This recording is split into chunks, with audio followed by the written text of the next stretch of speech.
Gold வந்து $6000 per ounce வந்து போகணும் அப்படின்னா, இது எல்லாமே ஃபாலோ அப் ஆச்சு அப்படின்னா, கோல்டு வந்து $6000 பெர் அவுன்ஸ் போகும்னு சொல்லிட்டு ஒரு ஆர்டிகிள் வந்து போட்டிருக்காங்க. அதுல என்ன சொல்றாங்க அப்படின்னா, இப்ப இருக்க கோல்டு பிரைஸ் வந்து $5000 பெர் அவுன்ஸ்ல வந்து இருக்கு. இங்க ஆல் டைம் ஹை வந்து $5500 பெர் அவுன்ஸா வந்து இருக்கு.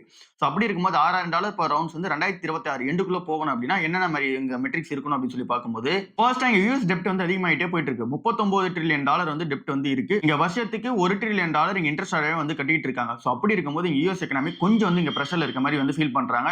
சோ அதனால இன்வெஸ்டர்ஸ் எல்லாரும் கோல்டு நோக்கி போக ஆரம்பிக்கிறாங்க. சோ இந்த ஒரு ராலி அப்படியே கன்டின்யூ ஆயிடுச்சு அப்படின்னா, கோல்டுல அதிகமா போர்ஷன் வச்சாங்க அப்படின்னா இன்வெஸ்டர்ஸ், இது வந்து கோல்டு அந்த $6000 பெர் அவுன்ஸ் போறதுக்கான ஒரு சான்ஸா வந்து இருக்குன்னு சொல்றாங்க. அடுத்ததா இங்க சென்ட்ரல் பேங்க்ஸ் வந்து அதிகமான கோல்டு வந்து வாங்கிட்டு இருக்காங்க. இங்க குளோபல் லெவல்ல உள்ள சென்ட்ரல் பேங்க்ஸ் எல்லாருமே வந்து வாங்கிட்டு இருக்காங்க. WGC டேட்டா படி 36,000 டன்ஸ்க்கு மேல வந்து இங்க கோல்டு வந்து வாங்கிட்டு இருக்காங்க சென்ட்ரல் பேங்க். இங்க கோல்டோட போர்ஷன் வந்து அதிகப்படுத்திட்டு இருக்காங்க. பட் ஆனா இதுவே யுஎஸ் ட்ரெஷரிஸ் வந்து இங்க கம்மி பண்ணிட்டு இருக்காங்க. சோ இந்த ஒரு சிச்சுவேஷன் அப்படியே கன்டின்யூ ஆச்சு அப்படின்னா, இங்க கோல்டு வந்து திரும்ப வந்து ராலி ஆக ஆரம்பிக்கும். இங்க எல்லாருமே யுஎஸ் ட்ரெஷரிஸ் ஓன் பண்றதுக்கு யாரும் இப்ப விரும்ப மாட்டேங்கிறாங்க.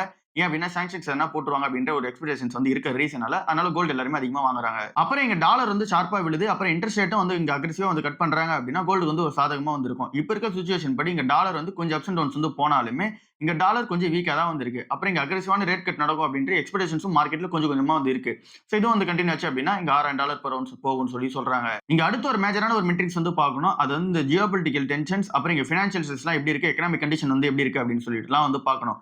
இன்னும் போர் சூழல் அப்படியே தான் கன்டின்யூ ஆயிட்டு இருக்கு. இன்னும் நிறைய ஜியோபொலிட்டிக்கல் டென்ஷன்ஸ்லாம் கன்டின்யூ ஆயிட்டு இருக்கு. சோ இது எல்லாமே கன்டின்யூ ஆச்சு அப்படின்னா கோல்டு வந்து ஏற ஆரம்பிக்கும்னு சொல்றாங்க. இது எல்லாமே கோல்டு வந்து அந்த $6000 பெர் அவுன்ஸ் வந்து போகுமா இந்த 2026 எண்டுக்குள்ள அப்படின்ற கேள்விக்கான ஆன்சரா வந்திருக்கு. சோ இந்த ஒரு மெட்ரிக்ஸ்லாம் நடந்துச்சு அப்படின்னா கோல்டு வந்து போகும் அப்படின்றது தான் மார்க்கெட்ல உள்ள எக்ஸ்பெக்டேஷன்ஸா இருக்கு.